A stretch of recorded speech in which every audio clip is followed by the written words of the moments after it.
one of the things that I noticed in the Vincetti brothers is that it's broken up into the three brothers of the seven Vincetti brothers. Yeah. Gino, Aldo, and Dino, as well as numbered sections which are presumably Manny, but very well could be the Dan Schneider, whoever narrated the book. And one of the things I noticed in it was that it was able to take this idea of total immersion, and kind of rework it throughout the whole book.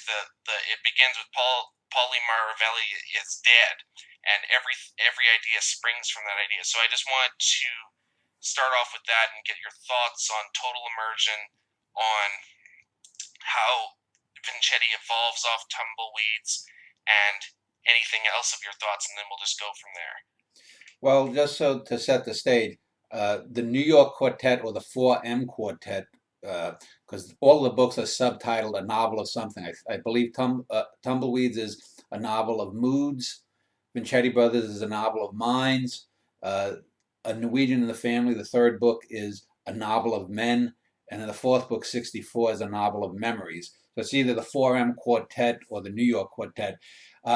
The thing is, Tumbleweeds was written as a standalone book in 2005, basically. And I wrote that in maybe about 3 months. And that's about 170,000 or so, 178, 180,000 words, something like that. And that was both my attempt to write a fictive version of the 4 books of True Life, to compress it down.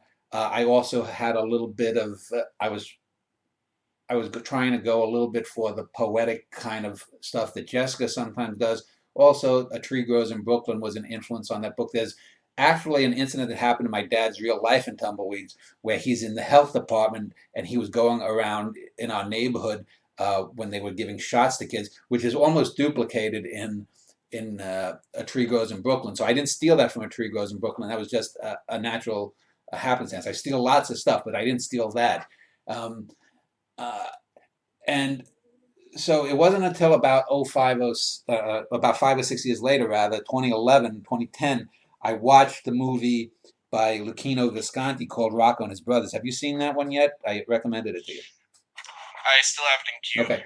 Now that's a melodrama, and it's a great melodrama, but it's even a great melodrama is somewhat less, because you know the kinds of things that are going to happen to a certain degree. It's well acted, it's well wrought for what it is, but it had a couple of tropes like the two brothers who fight over a girl, and one of them rapes a girl, the rivalry between the two brothers.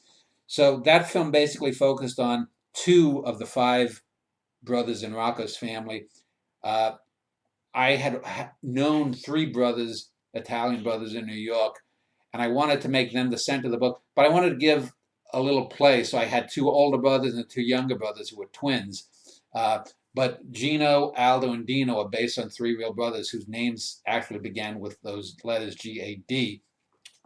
And so I I was thinking, well, I'm doing a New York book. Why don't I, instead of doing a totally separate book, I had some crossover in the short stories in my fictive universe, but the Vincetti brothers was going to unify that and make it a whole universe. And so I put the Manny Cole character, who's the one surviving character of the 3 young boys, uh, as the narrator. Although Wub does survive physically, he ends up, we find out he dies sometime in the 1980s.